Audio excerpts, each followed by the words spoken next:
بسم اللہ الرحمن الرحیم۔ السلام علیکم۔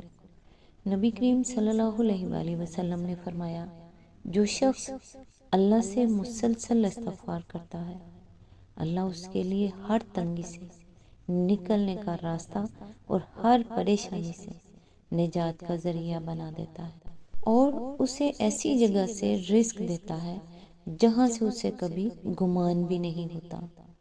ابو داؤد ریاض الصالحین کتاب نمبر 20 حدیث نمبر 1673۔ آج انشاءاللہ سورہ الشمس کی آیت نمبر 1 سے سٹارٹ کریں گے۔ اس کا ترجمہ اور تفسیر تفہیم القرآن سے بیان کروں گی جو اہل سنت جماعت کے لیے ہے۔ سورہ شمس قرآن مجید کی سورہ نمبر 91 ہے۔ یہ سورہ پارہ نمبر 30 میں ہے اور اس کی ٹوٹل آیات 15 ہے۔ یہ مکی صورت ہے۔ اس صورت کا نام پہلی آیت میں آنے والے لفظ الشمس یعنی سورج سے لیا گیا ہے۔ اس صورت کی ابتدا اللہ تعالیٰ کی طرف سے سورج، چاند، دن رات، آسمان اور زمین کی قسموں سے ہوتی ہے۔ ان قسموں کے ذریعے اللہ تعالیٰ انسان کو یہ اہم حقیقت سمجھاتے ہیں کہ کامیابی اس شخص کے لیے ہے جو اپنے نفس کو پاک کرے، اور ناکامی اس کے لیے ہے جو اپنے نفس کو گناہوں میں آلودہ کر لے۔ سورہ شمس میں قوم سمود کا واقعہ بھی بیان کیا گیا ہے، جنہوں نے اللہ کے نبی کی نافرمانی کی اور اللہ کی نشانی یعنی اونٹنی کو نقصان پہنچایا، جس کے نتیجے میں اللہ تعالیٰ نے انہیں سخت عذاب میں مبتلا کر دیا۔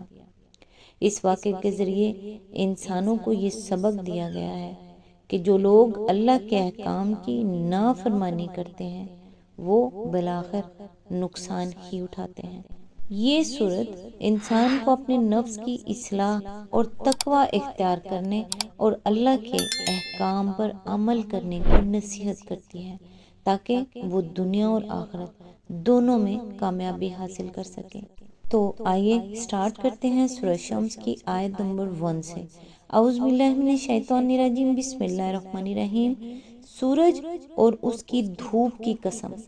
اس کی تفسیر ہے، اصل میں لفظ ضحیٰ استعمال کیا گیا ہے جو سورج کی روشنی اور اس کی حرارت دونوں پر دلالت کرتا ہے، اگرچہ عربی زبان میں اس کے معروف معنی چاشت کے وقت کے ہیں، جبکہ سورج طلوع ہونے کے بعد خاصا بلند ہو جاتا ہے، لیکن جب سورج چڑھتا ہے تو صرف روشنی ہی نہیں دیتا بلکہ گرمی بھی دیتا ہے۔ اس لیے ضحیٰ کا لفظ جب سورج کی طرف منسوب ہو تو اس کا پورا مفہوم اس کی روشنی یا اس کی بدولت نکلنے والے دن کی بجائے اس کی دھوپ ہی سے زیادہ صحیح طور پر ادا ہوتا ہے۔ آیت نمبر 2، اور چاند کی قسم جبکہ وہ اس کے پیچھے آتا ہے۔ آیت نمبر 3، اور دن کی قسم جبکہ وہ سورج کو نمایاں کر دیتا ہے۔ آیت نمبر 4، اور رات کی قسم، وہ سورج کو ڈھانک لیتی ہے۔ اس کی تفسیر ہے، یعنی رات کی آمد پر سورج چھپ جاتا ہے اور اس کی روشنی رات بھر غائب رہتی ہے۔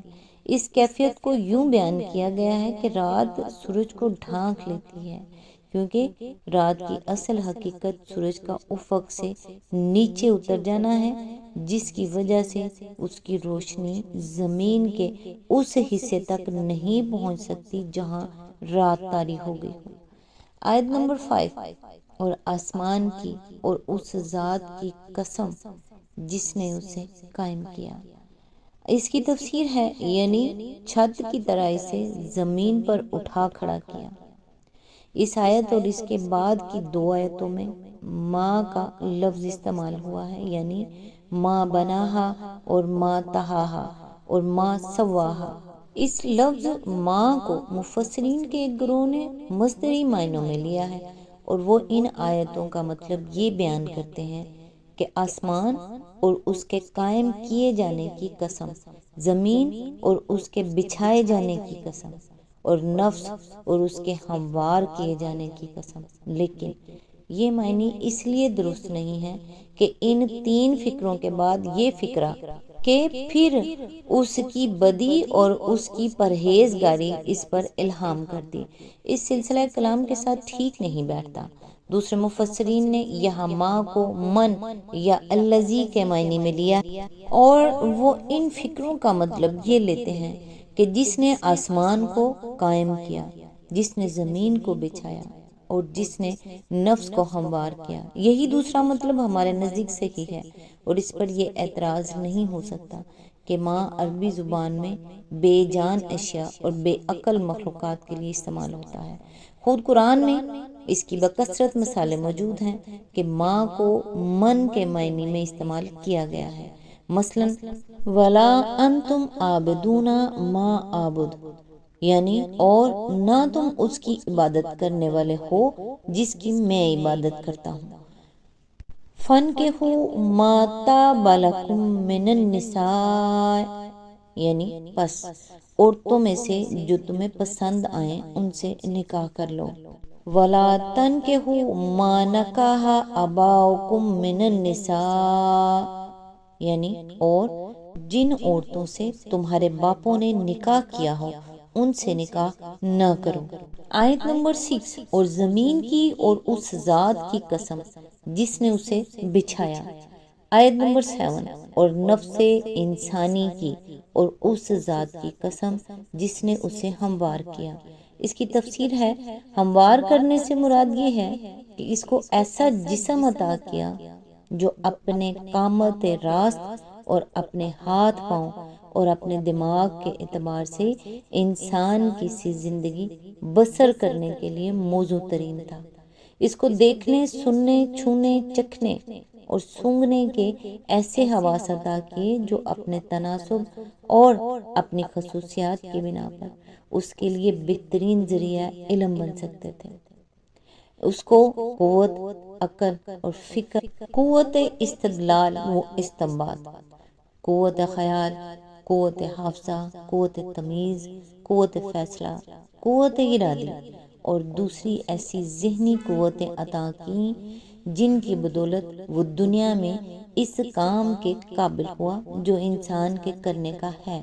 اس کے علاوہ ہموار کرنے میں یہ مفہوم بھی شامل ہے کہ اسے پیدائشی گناہگار اور جبلی بدمعاش بنا کر نہیں بلکہ راست اور سیدھی فطرت پر پیدا کیا اور اس کی ساخت میں کوئی خلقی کجی نہیں رکھ دی کہ وہ سیدھی راہ اختیار کرنا چاہے بھی تو نہ کر سکے۔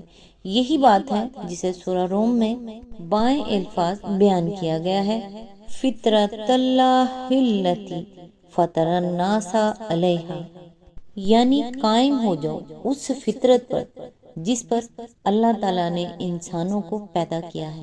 آیت نمبر 30۔ اور اس بات کو نبی صلی اللہ علیہ وآلہ وسلم نے ایک حدیث میں یوں بیان فرمایا ہے کہ کوئی بچہ ایسا نہیں ہے جو فطرت کے سوا کسی اور چیز پر پیدا ہوتا ہو، پھر اس کے ماں باپ اسے یہودی یا نصرانی یا مجوسی بنا دیتے ہیں۔ یہ ایسا ہی ہے جیسے جانور کے پیٹ سے پورا کا پورا صحیح و سالم بچہ پیدا ہوتا ہے۔ کیا تم ان میں کسی کا کان کٹا ہوا پاتے ہو؟ بخاری و مسلم۔ یعنی یہ مشرکین ہیں جو بعد میں اپنے اوہام جاہلیت کی بنا پر جانوروں کے کان کاٹتے ہیں، ورنہ خدا کسی جانور کو ماں کے پیٹ سے کٹے ہوئے کان لے کر پیدا نہیں کرتا۔ ایک اور حدیث میں حضور صلی اللہ علیہ وآلہ وسلم کا ارشاد ہے، میرا رب فرماتا ہے کہ میں نے اپنے تمام بندوں کو حنیف یعنی صحیح فطرت پیدا کیا تھا، پھر شیاطین نے آ کر ان کو ان کے دین یعنی ان کی فطرت دین سے گمراہ کر دیا اور ان پر وہ چیزیں حرام کر دیں جو میں نے ان کے لیے حلال کی تھی، اور ان کو حکم دیا کہ میرے ساتھ ان کو شریک کریں جن کے شریک ہونے پر میں نے کوئی دلیل نازل نہیں کی۔ مسند احمد۔ مسلم نے بھی اس سے ملتے جلتے الفاظ میں حضور صلی اللہ علیہ وآلہ وسلم کا یہ ارشاد نقل کیا ہے۔ آج تک کے لیے بس اتنا ہی۔ نیکسٹ انشاءاللہ آیت نمبر 8 سے سٹارٹ کریں گے۔ اللہ تعالیٰ سے دعا ہے، مبارک مہینہ ہے، مولا جو ہمارے حق میں بہتر ہے ہمیں عطا فرما دے، جو ہمارے حق میں بہتر نہیں ہے اے پروردگار اس کا خیال بھی ہمارے دل سے نکال دے جو اس مہینے میں تو نے اپنے نیک لوگوں پر رحمتیں برسائیں اور تجلیات سے نواز رہا ہے۔ اے اللہ ان نعمتوں میں ہمیں بھی حصہ عطا کر دے، ہماری جھولیاں بھی بھر دے۔ اے اللہ ہم سے بھی راضی ہو جا، ہمارے یہ ٹوٹے پھوٹے سجدے قبول کر لے۔ آمین ثم آمین۔ نیکسٹ ویڈیو تک کے لیے دعا میں یاد رکھیے گا۔ اللہ حافظ۔